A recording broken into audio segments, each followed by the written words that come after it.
Moi, j'ai une question. Qui n'a jamais vu un show drag et pour qui c'est le premier show drag? De bête de scène haute en couleur à juriste, le nez dans son ordinateur. Jay passe 60% de son temps à conseiller des entreprises. Un métier purement alimentaire.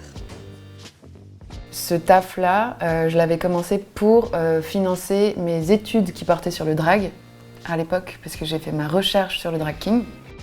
Il fallait que je me finance moi-même et du coup j'ai commencé à bosser dans un cabinet d'avocats où je suis devenue secrétaire juridique, assistant juridique, spécialisé, paralégal, juriste junior et tout. Lors de sa thèse, l'équilibre entre son travail et sa passion pour le drag king a été difficile à trouver. Il y avait un peu ce truc de si tu étudies le drag et qu'en plus t'en fais, ça fait beaucoup. J'ai eu des moments un peu d'overdose du king.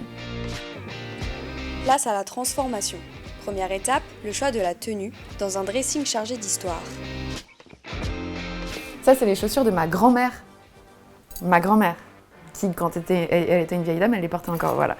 Elles sont extrêmement stylées. Toutes mes tenues de drag, c'est que des trucs de ma grand-mère, ma tante, mon père. C'est ma tenue de moto d'été, voilà, avec ça qui est assorti là. Et en fait, c'est une tenue qui est à ma mère et que j'ai récupérée. Et mon père a la même en plus grand. Et du coup, quand ils faisaient de la moto tous les deux, ils étaient habillés pareil. C'est vraiment genre hyper trop mignon. Voilà, et ça, c'est ma tenue préférée de King. Je me sens trop BG là-dedans. Le drag, c'est un peu une excuse qu'on se donne à soi-même pour faire des choses qu'on a envie de faire au quotidien mais qu'on n'ose pas faire. La transformation ne s'arrête pas aux vêtements, le maquillage est tout aussi important. Alors Jay passe de elle à il. Une barbe sur ses joues, des traits accentués, un changement d'apparence bénéfique pour se retrouver. Le king, moi, c'est un truc qui m'a beaucoup fait du bien dans mon identité de genre. Notamment, à un moment, je m'identifiais comme un mec trans. Ça a été très longtemps un moyen de me sentir bien, de me faire du bien, de me faire des gros boosts de bonheur. 10 ans qu'elle se transforme et son rapport au drag a évolué. J'avoue qu'il y a des fois où je me king, pas parce que j'en ai envie, mais parce que je dois bosser. Et j'ai plus besoin de me maquiller pour me sentir drag king.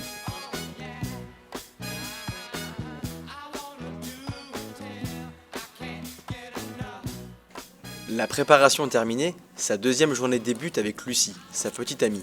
Elle l'accompagne depuis septembre dans ses aventures.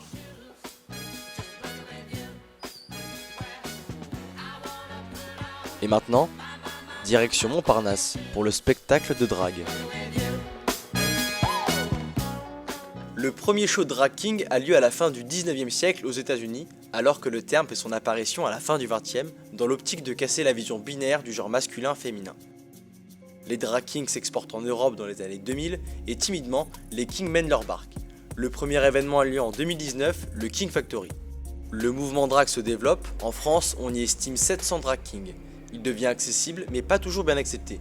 Lucie joue donc presque un rôle de garde du corps.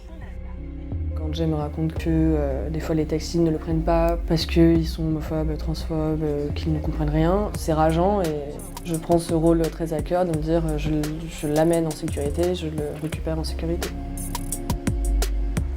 Salut!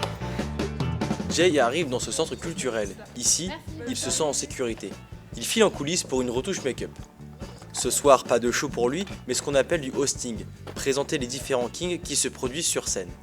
Avant le début des 8 performances, quelques conseils s'imposent au public novice.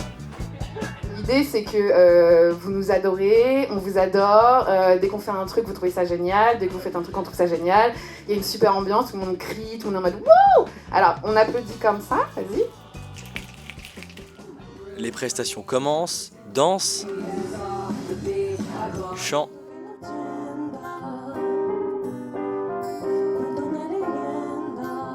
mais aussi du burlesque. J'imagine qu'il y a moins de variétés différentes, que ça pourrait être moins spectaculaire et du coup, à chaque fois c'est surprenant. Je trouve qu'on nous emmène à chaque fois un peu plus loin que ce qu'on aurait pensé.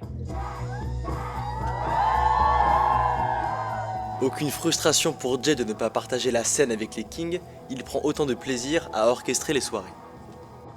Mes vendredis, je les passe à programmer des copains, les regarder performer, les laisser m'emporter comme ça. C'est magnifique, tu vois. Enfin, genre, je sais pas, c'est génial. Moi, j'adore.